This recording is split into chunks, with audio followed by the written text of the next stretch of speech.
You're listening to this podcast, so I know you've got a curious mind. Here's a helpful fact you might not know yet. Drivers who switch and save with Progressive save over $900 on average. Pop over to Progressive.com, answer some questions, and you'll get a quick quote with discounts that are easy to come by. In fact, 99% of their auto customers earn at least one discount. Visit Progressive.com and see if you can enjoy a little cash back. Progressive Casualty Insurance Company and Affiliates. National average 12-month savings of $946 by new customers surveyed who saved with Progressive between June 2024 and May 2025. Potential savings will vary.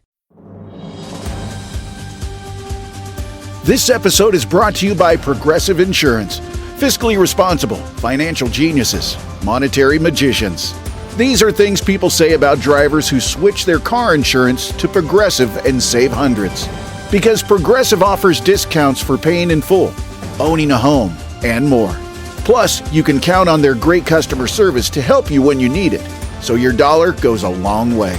Visit Progressive.com to see if you could save on car insurance. Progressive Casualty Insurance Company and Affiliates. Potential savings will vary. Not available in all states or situations.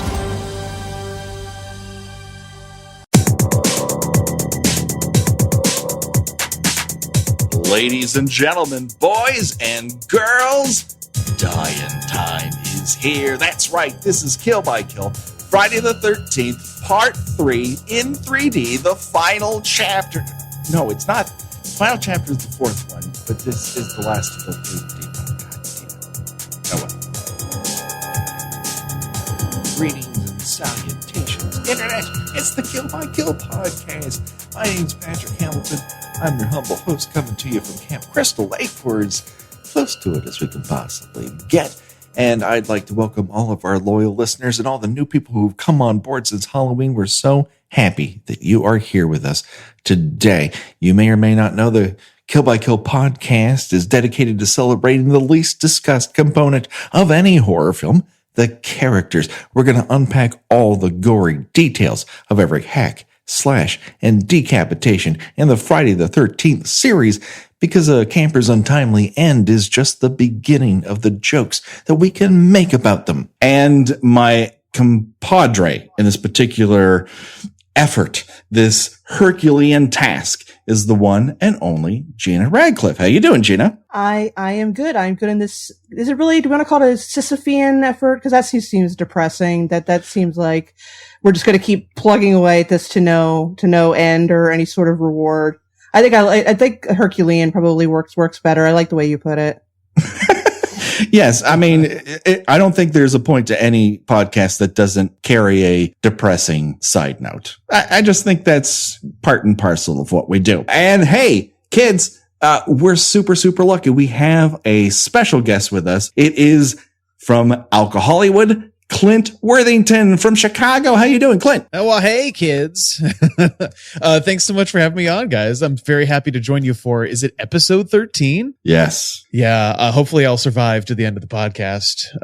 Yeah. Thanks so much for having me on. Like you said, I am the co-host of Hollywood, which is a weekly film review / mixology podcast where we take a different movie every week and talk about it in the context of a drinking game. Basically, we'll make drinking game rules, just kind of line up with recurring motifs. And my co-host, who's a mixologist, will create, a funny punny cocktail, and it's generally a good time. As of this recording, we just did Zardoz, with Keith Phipps of The Next Picture Show, no less. So that was very exciting. Fantastic! As is becoming on this show, very exciting. And how many drinks did it require to get through a viewing of Zardoz? And did you understand it better after several drinks? I made the conscious decision to watch all of Zardoz stone cold sober. So it's my eyes are wide open. And the thing is, could you hear colors and see music? Oh, absolutely. Well, I could see a lot of Sean Connery is what I could see. Keith has the Blu-ray of Zardoz, so he brought that. So seeing every single thigh hair on Sean Connery in HD was certainly an experience I will not be reliving or forgetting. I mean, I had to drink a lot more afterwards, but no, it was nice. We plied him with alcohol, and it was generally actually a really good, even-handed discussion of a film that two out of three of us did not really like all that much. I don't know too many people who are really super pro Zardoz from an unironic standpoint or from a quality film standpoint. But bringing this around, the gun is good. The penis is bad, but Jason is better. Clint, we ask all of our guests before we enter into the fray, what was your first introduction to the Friday the 13th franchise? Ooh, that's a very good question. Cause, I think growing up, I was actually more of a Nightmare on Elm Street kid. But I did enjoy my fair share of Friday the 13th. Weirdly enough, I think my introduction may have been like in terms of actually watching it, not just knowing Jason from the cultural sort of collective unconscious, was Freddy versus Jason. And so of course I got the best foot forward of Jason Voorhees. And so naturally, and then I think I saw Jason X next. I was on a roll, really, like just watching. Good Lord. Yeah. Cream of the crop. Right. And so I think I've seen the first couple Friday the 13th. And so this will actually have been the first time with me seeing part 3. Well, being a virgin often helps in a slasher film. So it's why I'm here talking with you today. Not that I'm a virgin, phrasing, but that I. This is recorded, Clint. Everyone can hear it, and that's fine. Acceptance and vocalizing it out loud is the first step towards moving on to the next realm. Perhaps that's fair. All righty, kids. Well, let's review very quickly, and it'll be very short because we are down to our final 4. That's right. There are only 4 people left alive at this point in the movie. We have Ali, who is a leader of a very small motorcycle gang and looks like he's dressed up for a callback for the Warriors that he never actually got. Then there's Rick, who's a He-Man doll and bounty paper towel mascot drag. And Chris, who is our final girl and the designated shouter of the word no, as she says it about 1.5 million fucking times. So while Ali is the last person to actually die outside of conceivably Jason Voorhees, we're going to talk about him first because Rick and Chris are so tied together. So let's begin our discussion today about Ali. Gina, what are your thoughts on the leader of the pack? Well, I met him in a drive-in, and never mind. The drawn leader of the pack. Well, I mean, this is sort of the fake-out death in which he gets a really unwarranted hero's return in that he just sort of like pops up out of nowhere and tries to save the day, and it doesn't go well. You know, Jason chops his hand off almost immediately with a machete, to which he reacts to fairly calmly initially. And then with a fair amount of elan. Yeah. And then after about 10 seconds or so, then he's like, oh, right, I should start screaming at this point. And then, I think he just basically, Jason just hacks him to bits after that point. You know, it was a nice try. We appreciate your efforts, Ali, but you probably should have stayed dead. Yeah, I am struck by Ali in a segment previous to this when he enters the Barn of Doom, which yet again gets its own ominous musical cue, a la the musical cue for The Toilet in part 2. But at least people die in the barn. At least this goes somewhere. He goes in at one point looking for the rest of his gang who should be dumping gasoline all over it to light it on fire, because that's what you do when you get, humiliated at the local corner store by a pudgy guy and his unfortunate Latina car mate. Yeah. I don't think I've ever seen anyone this mad at Jeff Ross. I can picture a lot of people being mad at Jeff Ross. Actually. It's true, but not this man. Not burning down a barn, man. Not breaking down 3D windows in front of the audience's face, mad. His idea of stopping a car with a chain around his fist it works. That's the crazy thing about it. It works. Yeah, it may be the only time that the 3D effect is put to good effect, for lack of a better phrase, because it's startling and anytime someone puts their fists in close approximation to your face, you're going to flinch back a little bit. So that's one of the few times it actually has the desired effect. Yeah, you weren't thrilled by the yo-yo dropping down onto your face over and over again. I was not. I got no Nothing No out of satisfaction. no satisfaction out of someone shoving a joint in my face. Nothing like that. No. I got really hungry for popcorn 2/3 of the way through the movie. I don't know why. Yeah, he's the one cast member who seems to be able to hit a 3D mark because he puts his fist, right at the center of the screen. Like, he hits that mark. Good for him. Great. So he goes into this barn looking for his two other compadres, and who I have to believe, is it Foxy and who's the Loco. other? Fox and Loco. Fox and Loco. Yeah. Fox, who should have been the person who stayed alive the longest, because she was the one who made the most impression during the convenience store scene. She wears the best like bad Sandy pants out of everyone in the entire show. Yeah, it's true. It's true. She's the one who belongs the most in a Thriller video. I don't know if we ever bad. got. I'm thinking bad. Yeah, I can see that. I still don't quite understand outside of her name what the foxtail is about, because I think that's sending a signal that I don't understand as Square. I was going to say that the signal is she is super cool. As one very hep cat, I can assure you that Fox is a very fitting name for her. But instead we get Ali. When we last saw him, he was just like getting bashed in with a pipe, right? And then we thought he was dead. He openly attacks a sort of see-through diaphanous potato sack over some garden hose in an effort to eliminate this killer that is obviously not there. This attack makes no sense to me. There's something about this barn that throws off people's idea of what you can hide behind.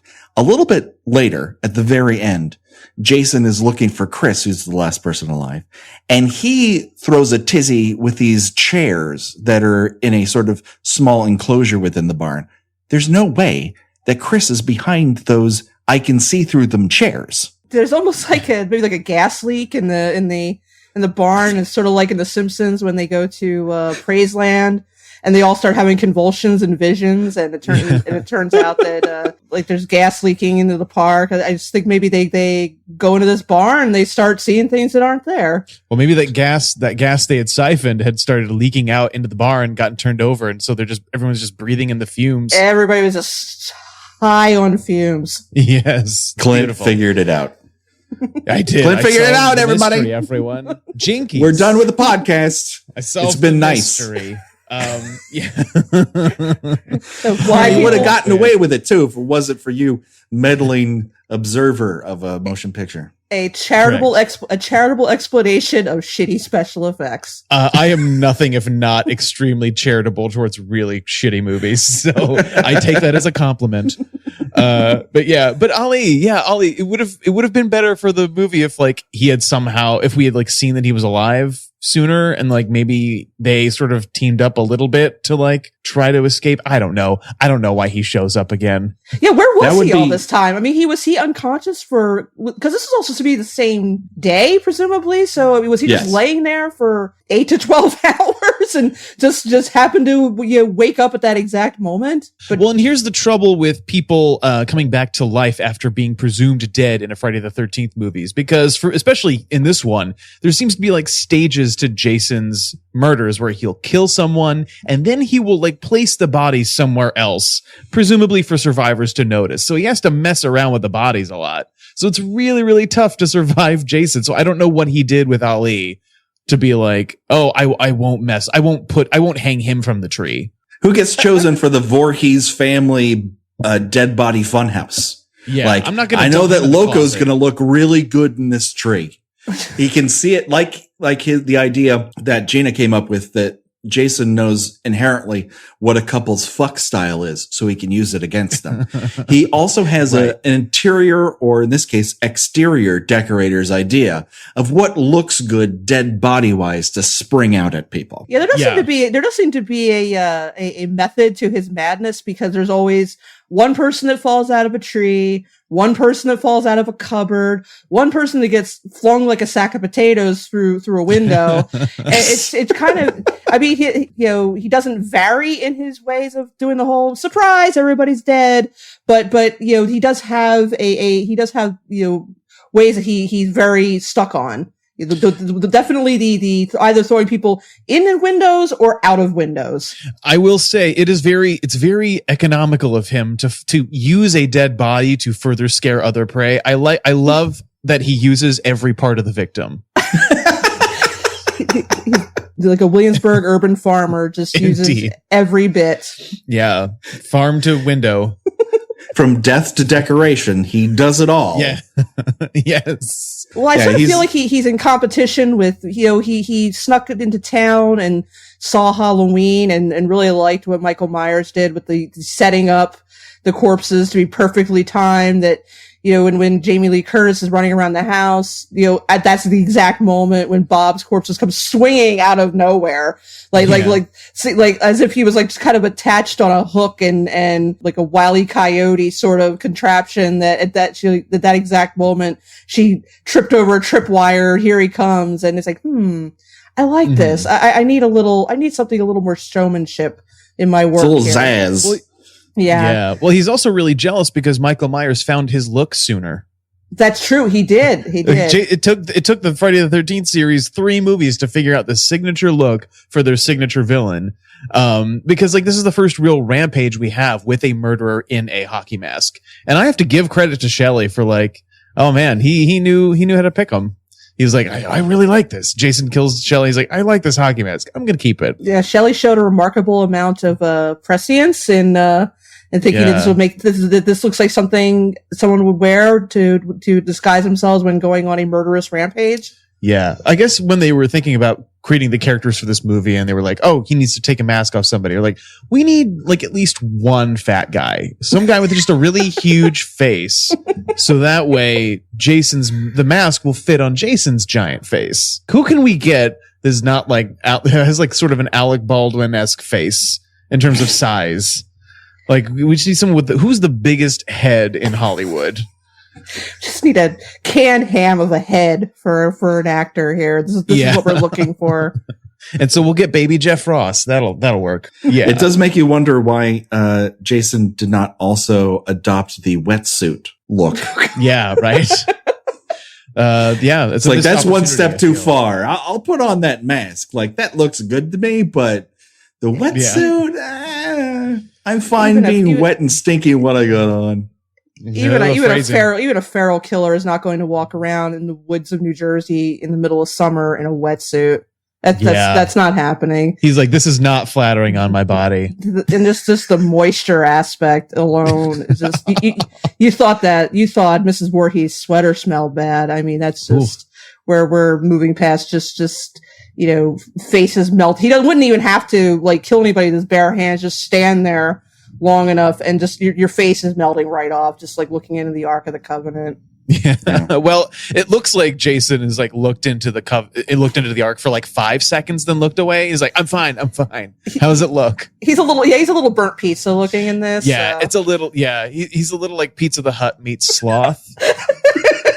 It's like Sloth was underneath one of those heat lamps they used to put women when they were getting beehives under those heat lamps, and they left them in there a little too long.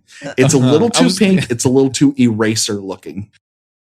This episode is brought to you by Progressive Insurance. Do you ever think about switching insurance companies to see if you could save some cash? Progressive makes it easy. Just drop in some details about yourself and see if you're eligible to save money when you bundle your home and auto policies. The process only takes minutes, and it could mean hundreds more in your pocket. Visit Progressive.com after this episode to see if you could save. Progressive Casualty Insurance Company and Affiliates. Potential savings will vary. Not available in all states. Insurance isn't one size fits all. That's why drivers have enjoyed Progressive's Name Your Price tool for years now. With the Name Your Price tool, you tell them what you want to pay, and they'll show you options that fit your budget. So whether you're picking out your first policy or just looking for something that works better for you and your family, they make it easy to see your options. Visit Progressive.com. Find a rate that works for you with the Name Your Price tool. Progressive Casualty Insurance Company and Affiliates. Price and coverage match limited by state law. Yeah, so somewhere between 3 and 4, he got considerably worse looking, and yeah. I don't know. I guess he just rotted a little bit before they just laying out in that sun for a little while, getting a little little damp, a little broken down. Well, I'm telling you, man, moisturize. You have to moisturize. This is what happens. The fact that we keep changing the subject away from poor Ali. And also I keep wanting to call him Axel. I don't know why. Yeah. Because it looks like the Warriors. Yeah, and Axel is a way better motorcycle gang nickname. I mean, Yeah. But yeah, that shows you how much of an impression his last minute hero death makes on the audience, or at least on three of us. So yeah. So what you're trying to say is that Ali is not the greatest. He's a bad man and a worse rescuer. C for effort. God bless him for trying. At least he picked the right person to attack at the right moment. Because I mean, he has no idea who Chris is. Like, that's what I mean. He like apparently just snapped out back into consciousness, and suddenly knew, right away that this is, I understand what's happening. Let me do this. She must be protected. Yeah, yeah. A person telling the killer, "You're crazy." I love that so much. Or don't you think I know that? It's like you're a fucking psychopath. It's like, yeah, I got that. Thank you. And it's. I always want to see him. I always want to see like the killers and go, "Oh, that hurts. That hurts me when you say these things." I just imagine, yeah, and then bury a machete in their forehead. Right. I just imagine Jason stopping and going, "Really?" This is the first movie where we actually hear Jason vocalize it all. There's a couple grunts and brrs throughout. He squeals in pain when he's stabbed in the hand and leg later on. So it's not entirely out of character for him within this, which in the Pantheon is completely out of character because he changes every time. I'll remind the audience and Rick, this is only about 36 to 48 hours after the incident of part 2, where he wandered around the forest with a beard and a full head of Rob Bottin hair. He looked like, I mean, we've joked that certain people in this series have looked like a keyboardist for Styx. I would say he has more of a roadie look in that particular film. But just a couple hours later, he's, really been juicing up, hitting the gym, and he comes back bigger and weirdly, more Goonies-esque than ever. Yeah, it's more Guar now, like as opposed to Styx. Yeah. He's more of a Guar character. Maybe he's like a Time Lord. Maybe he regenerates every time. And his sonic screwdriver is just a machete. Is it Ali who basically gives him the idea for the machete? Because I feel like that's the first time, like Ali has the machete and then he picks up the machete. Oh yeah. I feel like we have Ali to thank for the infamous machete. And the machete does appear in part 2. It's just he uses the wrong side of the machete every single time. Yeah, I was going to say, credit to part 3 because I didn't have to watch part 2 because this movie just began with the climax to part 2. I'm like, okay, I get it. Yeah, you really last time on Friday the 13th. You really don't have to watch part 1 either to understand part 2 because they do a last time on Friday the 13th part 1. Previously on. So that is Ali. R.I.P.D. Ali. So let us then move on to our second set of lovebirds, let's call them, Rick and Chris. And I don't think we can really talk about them separately. They're linked to one another. Oh, sorry. I just fell asleep as soon as you said those names. The scorching chemistry between I'm awake now. Rick and Chris. Ken doll motherfucker. Rick's incredible sexual charisma. It just drips from his sweater. So many layers. So many fucking layers. The only difference between Rick and Shelley is self-confidence. Otherwise, they're about as equally tone deaf to the temperature in the room with the women they're trying to impress. Because Rick just does not get that there's a reason why Chris hasn't shown up here for a couple years. And he tries every bullshit excuse in the world. Like, here's just a couple of quotes from him. Did it just get cold in here or is it me? Oh, yeah, Rick, the survivor of the assault would like you to slow it down a notch there, champ. There's only so many cold showers I can take. How about you fill your pockets with rocks and then have a dip in the lake? That's your option. Or you could just listen for a fucking second to the woman across the way from you who's like, hey, slow down a little bit. And okay, so let's just get this out here. They have fucked before, right? No one acts like this unless they had previously had sex. No, they act exactly like this when it's an 80s horror movie, and literally everyone just needs to talk bluntly and directly about wanting to bone town each other. Like that was the thing that sort of stuck out to me, because it's actually been a while since I'd seen like a late 70s, early 80s horror movie. So it was so jarring to me that every single person was like, oh yeah, dope and sex. How cool.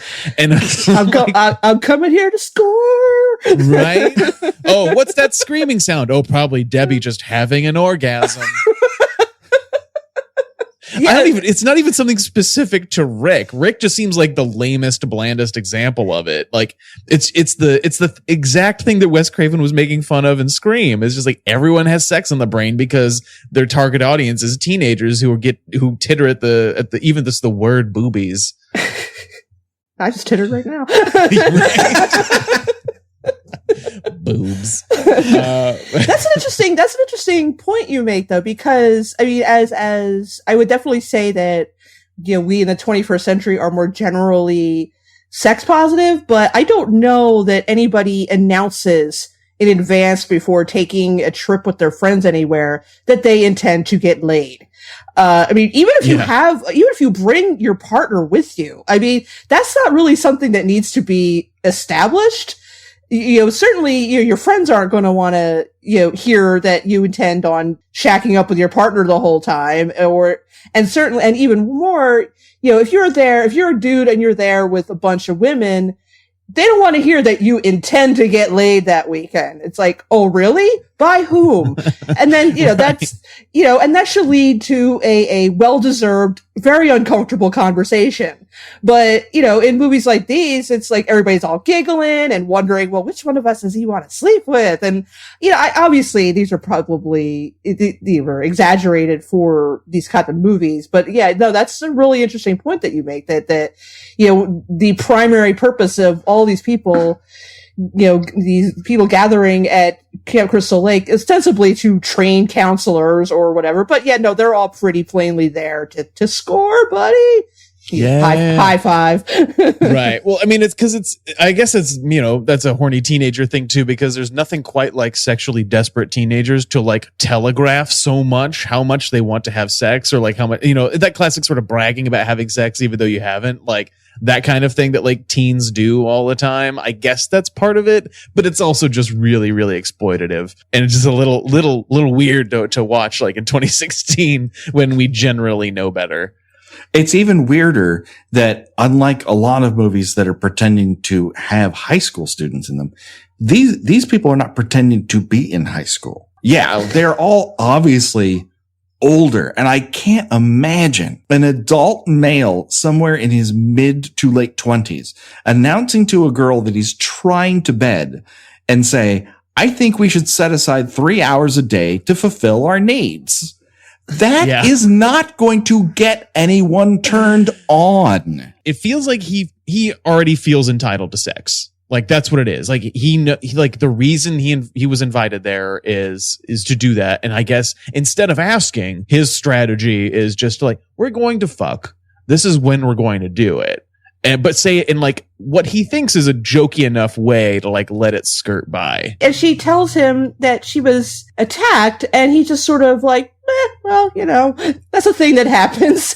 I mean, if you were trying to, you know, to score air quotes with a woman, and she tells you, well, you know, a couple of years ago, I got attacked by someone and I nearly died and I'm still kind of traumatized by it. Wouldn't you be like, wow, man, I am really shitty for trying to push her into having sex with me. I am a dreadful human being. But no, it seems he's completely unfazed by this. Yeah, because all it is just how it affects him too. It's sort of like I don't know. Is he really unfazed, or is it more like just disappointed that like because of this he doesn't get to get his dick wet? So let's venture into this fraught territory, because the last thing I want to do is make fun of someone's story of assault, because that is a real thing, and that that is not fun, like, chopping someone while they're standing on their hands. That doesn't happen every day. I can make fun of that all day long. But let us take a look at her story as she lays it out and see if we can figure out what the fuckity fuck she is talking about. Here's how she sort of doles it out to Rick as they're lounging about this piss poor waterfall. You brought me home, Rick. I got into a fight with my parents. My mom hit me for the first time, which is a lovely nugget of information to find out. I'm going to make them pay. So I'm going to sneak out and I fall asleep underneath an oak tree. I wake up and the toxic Avenger attacks me. Looking like he looks now, even though the events of this take place several years before part 2, and he looks completely different than that. And while that wouldn't matter in any other film series or any other point in this particular film series, the same director worked on part 2 and part 3, which makes me think he just doesn't give a fuck because it would be difficult to explain. Fine. Uh-huh. Then she passes out and wakes up in her own bed, and her parents won't tell her anything about it. What happened? I look to you first, Gina Radcliffe. He was politely brought her back and left her on the doorstep of her parents' house. That's Jason Voorhees 101. Sure. He's nothing if not a gentleman. Yeah, can we assume that he was just kind of randomly walking around her neighborhood? Yeah, she kind of makes it seem like this is somewhere that she just happened to run off and fell asleep under an oak tree, did she say? But I got the impression that she came back to this campsite from far away, and that not that she, lived in the neighborhood, which is just that Higgins hideaway is her family's place, and she hasn't been back to it since this assault or tussle or inexplicable nap in which she wakes up from in her own bed, and no one will tell her what happened, which is fucking nuts on top of it. So that's a reasonable enough explanation from Gina. Clint, I look to you to see if you have any further clarification. Oh God. I don't know. All I can say is that I'm currently looking at the Friday the 13th Wikia on Chris Higgins. And what it says is, I don't remember if this was in the movie. I may not have necessarily seen this part, is what Chris didn't remember was that she regained consciousness in the deformed man's hands and broke free of his grip. She ran until she crossed paths with a local doomsayer named Ralph, who noticed her terror of something. However, Christine did remember the hideous man's face and couldn't forget about it. So I guess he was carrying her somewhere and she woke up and escaped and eventually made it home. Yeah, that's I guess. I mean, that's as much made up bullshit as anything we could make up right now, because that doesn't occur in the movie. Nor have I ever heard anyone connected with the film state as much. There is no citation for this text, just to clarify. Citation needed. Fan fiction. Yes. Yeah. Very much. I actually use the wiki a lot for this, and the people who write these, God bless them, they add a lot of additional information. Like, we did the episode with the character who is cut in half with a machete, and that the wiki mentioned that he was buried with his girlfriend. They literally describe they just throw both half of his bodies in her casket with her. I was like as a sandwich. Yeah, that's like the bread of a sandwich. Yeah, and I guess his parents were okay with that. Yeah, sure, just throw him in there with her. That's good. He's not why not family have plot? That's for sure. Why not have a sad sandwich part 2? Yes. Hashtag new sad sandwich. But sad sandwich. But I argue that there is no such thing as a sad sandwich, though. All sandwiches bring at least a small measure of happiness. I also like on Rick's page for the wiki. Evidently, his last name is Bombay, which is a oh, get the fuck out! There's no way that guy's name is Bombay. But I love the last. Eventually, his one-eyed body and eye were found and taken away. Afterwards, he was buried at his funeral. Oh man, this is peak. As opposed to being buried elsewhere, like they were on the way to the funeral. Like, just drop them off here and we'll dump the casket. Oh, it's lighter because I just clicked over to the Rick page, and it describes him primarily as the main deuteragonist of Friday the 13th Part 3. I'm like, come on. No one is any kind of agonist in this movie. I'm an agony because of this movie. Yeah. Oh boy. Afterwards, he was buried at his funeral. Yeah, you're right. There needs to be the complete life story. I want these people to write obituaries. Yeah, I like that. Some of them are actually given parents. Like my favorite, as Patrick can tell you, is Shelley's parents, Mr. listed as Mr. and Mrs. Finkelstein, which I find that hilarious because in most cases your parents are going to have the same last name as you. It's the same as Chris. It says known relatives, Mr. Higgins, Mrs. Higgins, and like, you know what? Good on you for an educated guess. I like that I like the picture of Rick. The picture where he's not being actively killed. He looks like he's about to star in a dinner theater production of Seven Brides or Seven Brothers. He looks like the kind of guy who owns a Volkswagen Beetle.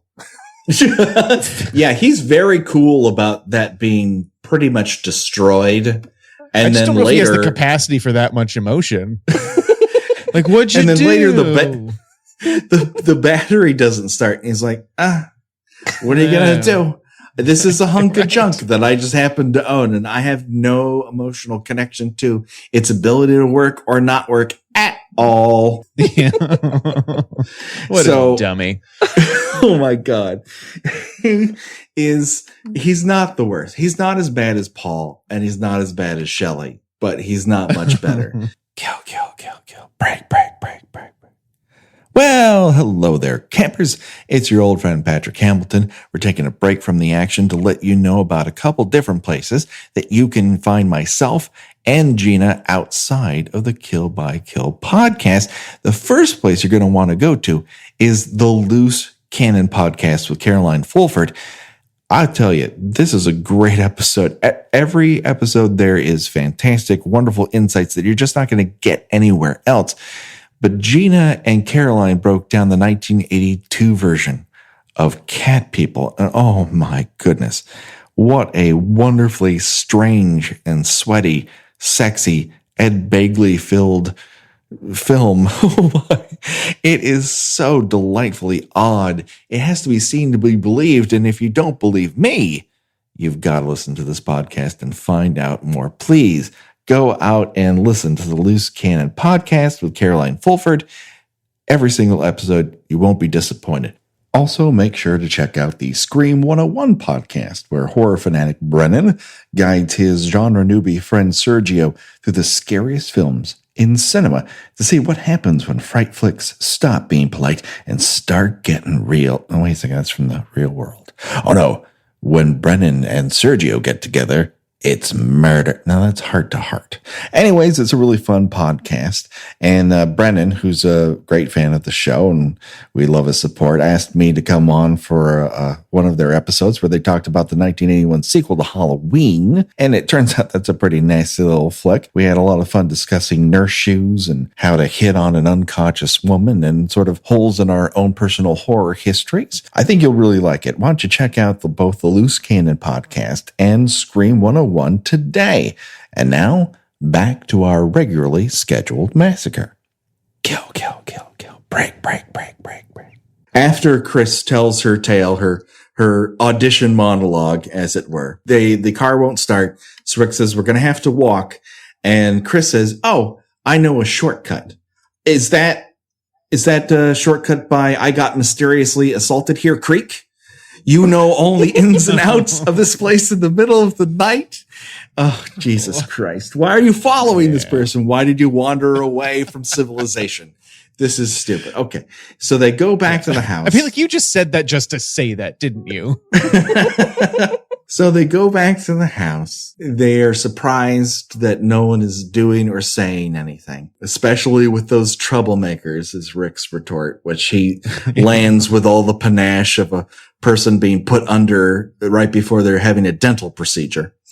And they both go inside. They find popcorn everywhere, but really no bodies. Chris decides to go upstairs. Rick decides to go outside, and that's when he meets his untimely end in the very hands of Jason Voorhees as he grips his giant melon of a head and, like a Gallagher audience participation moment, then creates a wet zone in front of everyone to see. And we have that signature 3D moment of Rick's head imploding and his eye popping out. Yes. Which they weirdly foreshadow with the old dude. Yes. The old crazy dude with the eye. Yeah. Absolutely right. His eyeball flies very cleanly out of an eye socket with a visible string. That was very strange. I don't remember that being part of the body. Yeah, I was going to say they do not at all even attempt to make this head look like the actor. It's I'm like looking at a still shot of it, and it looks. I mean, there's like no effort. Looks like Mark Hamill. It does look like Mark Hamill. It looks like Mark Hamill with like just this shabby brown wig on top of it. And it's... Yeah, he looks like Mark Hamill got in a fly machine with Dorothy Hamill. I think they entirely focused their attention on the eyeball effect and did not even give more than a half an hour's attention of trying to sculpt a head that would even look like Rick. I mean, I can imagine if you turned away for a second and went back to the scene, you're like, wait, who's he killing now? Yeah. Because it's like, it does not look like Rick. It does not sound like him. And thinking about looking at this when I was a kid and thinking, whoa, he crushed his head so his eye flew out. And then I look at it now, it's like, how did I fall for this shit? Come on. Right. Just to put it in context for our audience who may or may not have seen it. A bit of comparison here. Lionel Richie's blind sculpting student from the Hello video does a better representation of his head than the special effects artists did of Rick's head. Presumably they could see. I assume that they were able to see at least photographs, if not his physical being, before sculpting the special effect. And it does not resonate at all. I will give them credit for one thing. The model appears to have at least a more lively and expressive face than the real actor. At least because the expression that it's making is like, I couldn't imagine the real actor having the like facial muscles to actually pull that off. Like it looks like an emotion's being conveyed, perhaps one of fear. Well, don't go out on a limb there, Worthington. Yeah, okay. That's a lot to put out there. So going beyond the pale. And that's a huge claim. There's might be some sort of used car law you might be violating by promoting such a myth that he's able to affect emotion. Are we Carfaxing emotions now? That's what this is. That's what this podcast is. A Carfax of every emotion of every character in the Friday the 13th series. Yes. I love it. I nailed it. Wonderful. Okay. And so we say it to, he's dead. He's dead. R.I.P.D. Rick. Let's pour one out for you. Yeah, you did shit all. He was ineffective. He was Jason's choice for the flinging through the window routine. Yeah. Yeah. He provided a car for other people to use. Hooray. And that's about it. And he wore some sweaters. He's the boring guy you invite along to like a big like camping trip because he has all the stuff. And he's old enough to buy beer. Yeah, exactly. He's old enough for his AARP card almost. Okay, so it was his time. It was long past. It was well past his time. Yeah, that's fair. At least we get the satisfaction of seeing him go, as opposed to Shelley. We only really get the very dying throes, and Paul, we never get to the satisfaction of seeing him eviscerated in some way, shape, or form. At least with Rick, we get the emotional resolution of going, okay, he's definitely dead. Yeah. And I might note, when his head is crushed, the only thing that pops out is an eye. You notice no brains at all. Yeah, no, the eye socket is completely empty. I mean, it's dry as a bone, baby. Yeah. Yeah, I mean, there's a little bit of blood coming out of his mouth. Yeah, the eye socket is there's nothing in there. It's a rubber mask. Well, that's one thing is everyone bled very little. Otherwise, he wouldn't be able to clean things up as efficiently as he did. Like he never had to wipe up blood. Jason did in between killing and like moving the bodies elsewhere. Yeah, you know what I bet it is? I think Billy Mays is his Winston Wolfe. Where like he calls Billy Mays and is like, I've got such a mess. What am I gonna do? And he's like, he comes over with like just a tub of OxyClean and just gets it in just like a gram of Coke, and they just go for it. And then voila, they're done. The stain is gone. Well, at least when Chris wanders upstairs, there's one explanation for why she doesn't discover that hallway covered in blood. And that's because it's leaking water everywhere from a plugged up bathtub where some bloody clothes or maybe some bodies are.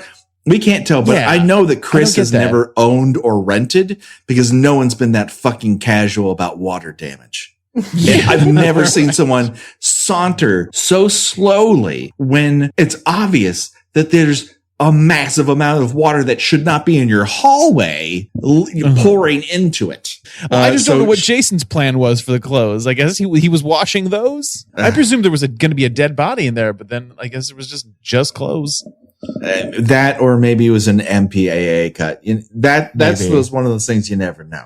Right. So in between her indecision about how to zhuzh the sleeves of her windbreaker, they go up and down, up and down, up and down. She also battles loose doors and windows in the storm, which are it's like a chapter not routine. Convincingly. Yeah. They're not convincingly banging. All over again. Yeah. I mean, at least the grip, earned his money for that day, but it's not exactly the most convincing effect. This episode is brought to you by Progressive Insurance. Fiscally responsible, financial geniuses, monetary magicians. These are things people say about drivers who switch their car insurance to Progressive and save hundreds. Because Progressive offers discounts for paying in full, owning a home, and more. Plus, you can count on their great customer service to help you when you need it, so your dollar goes a long way. Visit Progressive.com to see if you could save on car insurance. Progressive Casualty Insurance Company and Affiliates. Potential savings will vary. Not available in all states or situations. And then eventually Jason saunters into the house. We get the first of many no's thrown in his direction. She goes back up the steel staircase that Gina couldn't remember existing for several episodes, and then abuses him with the power of literature, meaning that she just dumps a bunch of fucking books on top of him. The language. Yeah, this is sort of like, it's so funny, like in an hour and a half movie, like the final 20 minutes are sort of things actually sort of happen. Like these are the only 20 minutes you really, really care about. It's like, okay, now it's time for the final girl to run up and down stairs, hide in places, find all kinds of improvised weapons, and do her thing. And she's surprisingly resourceful for someone who's like literally never done this before. She's resourceful, but I can't say that she moves with a sense of urgency. It's like she's walking through a dream, and it's true. She's not the only one. She does quickly get over the ickiness of taking the knife out of the back of the neck of her dead friend and instantly using it. She's like, ew. All right, let's go. And then we get a semi knife fight between them that is not exactly West Side Story in terms of dramatic intent. That would have been amazing if it was. Oh, I'm telling you, that's what it needed. Needed some dramatic red spotlights. Jason gets it in the hand and the leg. Then he pulls a knife trick and throws it at her, barely missing, which is a pretty good fucking throw. Yeah. She decides to go out a window. He grabs her windbreaker. It rips apart. It all makes sense. It just moves in slow motion. And then this is my absolute favorite part of the interior cabin fight is she falls outside and sort of stumbles towards the barn, and he walks down the stairs holding the handrail. Yeah. Now, this does not say I'm a psychotic killer to me. Like, oh, careful going down these stairs, Jason. I wish there was one of those like mobile chairs for old people to like. Well, and then Chris can short it out like Mrs. Deagle and Gremlin. Yes. Launch him out through the top window, the cabin. Great. Oh, beautiful. Well, because that's the thing. Like, it's those times that Jason actually seems injured from the like impaling of his hand and like clear stabbing through of like just above the knee, like things that would cripple a normal human being. And at least he like limps a little bit until like 2 minutes later, we've all forgotten those injuries exist. But again, like that's part and parcel of horror movies. Like, yeah, horror movie monsters are literally just invincible. He's literally Wolverine. So then we get this very unconvincing sequence where Chris battles her van, finding the keys, getting it to start, running out of gas, driving over a bridge, breaking down, flipping the gas tank, getting stuck. Jason dives in the window. She rolls it up and traps his forearms in. So we know his weakness. Trap his forearms. There's little he can do. He's like, oh no, I'm pinched. But then like doesn't he like just bang his head through the window just to get it out? Yes, I was watching it with my brother just to review quickly, and I turned to him and go, hey, that's using your head. And he gave me a death stare. Just a death stare. So now we get to the Barn of Doom. The bod. Chris wanders up to the top of it and grabs a hold of a beam. Now, generally that requires putting all your weight on it, wrapping your arms and legs around it. And yet somehow she manages to slip off a beam that's a rectangle with right fucking angles. Does anyone know how she loses balance off of that beam? I presumed her intention was to drop down on him. I was going to say because the script demanded it. Yeah. Because it seemed to me because like she could have slipped down when she was looking away, but like I think it seemed to me the plan was wait till Jason is like directly under her again, drop down. So like it was part of her getting into position. Maybe this is me ascribing too much agency to her, but she drops down, then she tries for the door, and only then does she realize she can't get out. It's quite the crotch attack that she launches at Jason. Yeah, 3D crotch coming at you, yeah. She's trying to Hurricane Rana him and doesn't quite land that Black Widow move. Luckily, Ali is there to occupy Jason for a little while, at least. Mm-hmm. Then they sort of wander back up to the second level where she hides behind some hay bales. You can tell that she's not a complete dummy. She manages to knock him out for the moment with a shovel. And then she wraps that hay bale rope and pulley system around his neck and push him off and hang that motherfucker. Like, good for you. Like that. Hey, Chris, you won one. But at what cost, Patrick?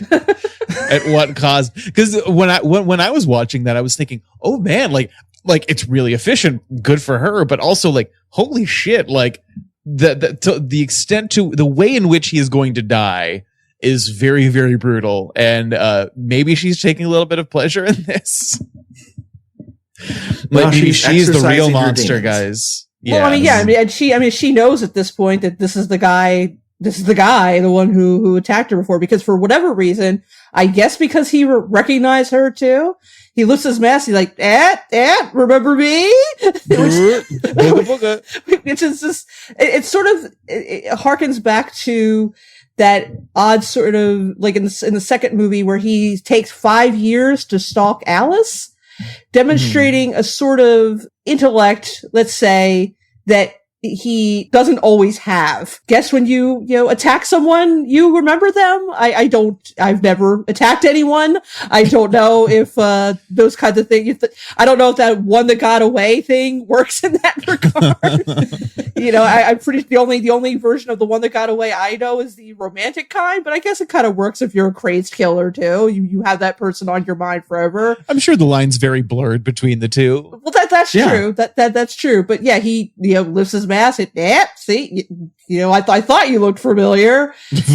And wait, hold on a minute, Chris? Exactly. Is that you? What are you saying?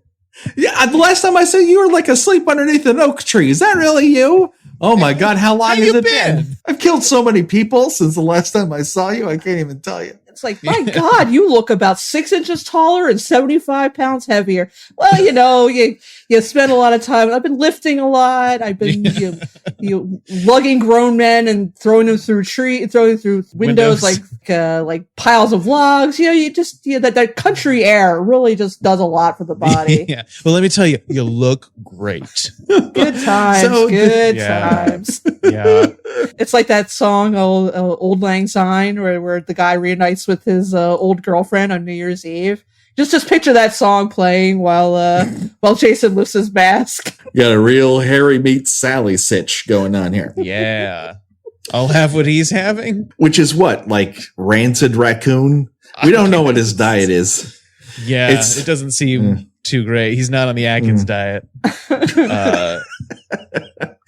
Maybe he is. Maybe that's what happens to you. He was paleo before he was cool. Or he's strictly nuts and berries, which is why he has to have his own toilet in the middle of his hovel. Well, it doesn't go much further than this because she gets up the stamina to grab an axe, take a wild swing at his head, nail him straight in the forehead, and then he pulls that Frankenstein move. Yeah. Which is kind of cool, of flailing his arms up at the 3D camera. I kind of like that. It was that sort of whole thing. It kind of reminded me of the end of The Last of the Mohicans, weirdly enough. When Wes Studi gets beamed in the head with that axe and he's still kind of half alive. Like parts of his brain are still working, but not quite. Yeah. I got the impression that it was sort of like this weird animal, just lizard brain instinct. And so that will be the first and last time this film will be compared to The Last of the Mohicans. In either its film or literature form. Or just yes. So yeah. That's kind of R.I.P.D. Jason, kind of not. And then the shot of the lake, and all they're missing is the end? Question mark? Yeah. I'm like, why didn't they tape off that body? Did everyone just leave? Well, that was my question. What's it good for? Yeah. Yeah. Absolutely nothing. That's what I say. So yeah, this is Friday the 13th, part 3D. So let us very quickly choose our own death venture here. And Clint, the point of this is that we are going to decide which way of the people who are killed in our section of the movie here you would prefer to die in that particular manner. So your choices are beaten over the head with a lead pipe, then you wake up a few hours later, you get your hand chopped off and then get chopped up with a machete. Get your head squeezed to the point where your eye pops out, and then later your dead body gets thrown through a window. Or, I guess, our other option is the way Jason goes out. You get knifed in the hand, the leg, you get hung, and then you get an axe in your forehead. I can't pick Chris, can I? Because she lives. She lives. No, that's not our death venture. She lives. Dang it. You can only go with death here. I mean, how can I possibly pass up Rick? Getting my head squashed and getting thrown through the window just to spook somebody. I think I would enjoy my body being used to just add a little extra spice to someone's life.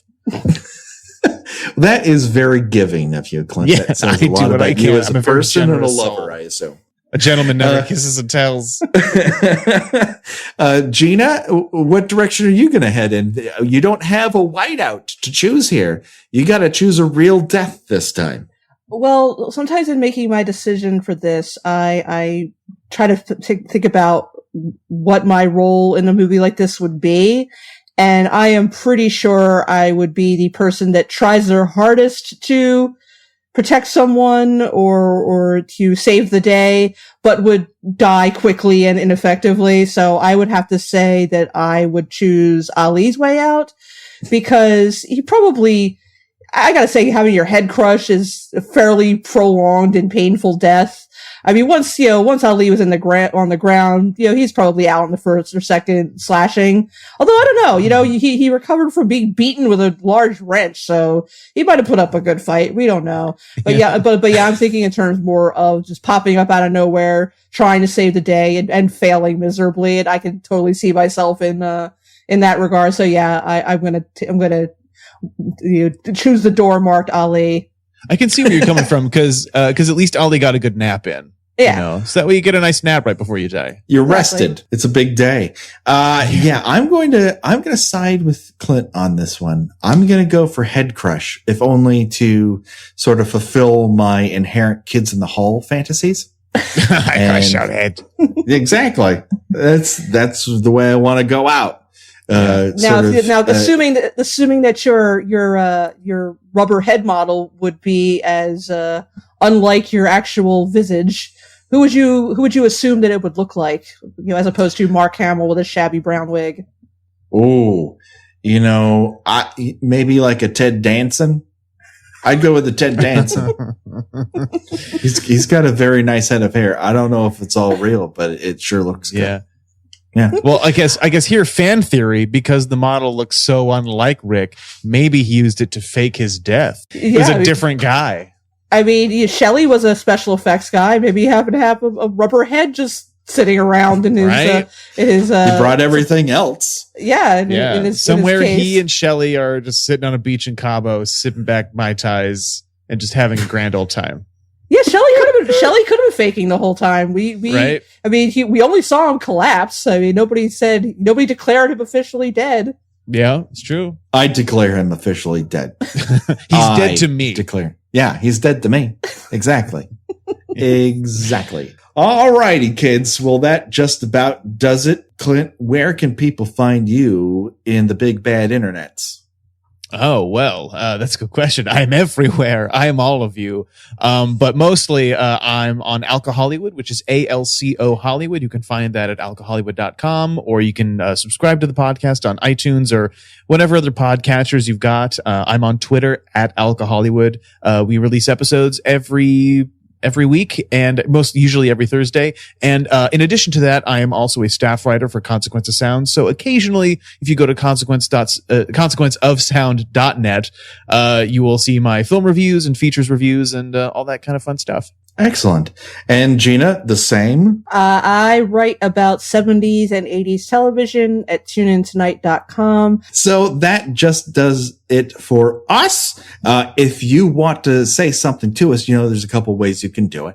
You can reach out to us at Kill by Kill Pod on Twitter, or killbykillpod@gmail is our email address, and let us know what you think. Of course, if you have the time, please rate and review us on iTunes. It does us a lot of good, gets us a little bit farther out there, lets more people know about the show, and we would be eternally grateful to you. And so, yet again, I bid you adieu until the real final chapter appears next time. It's been Clint Worthington and Gina Radcliffe and myself, Patrick Hamilton. Bye-bye, everybody. Bye. Bye.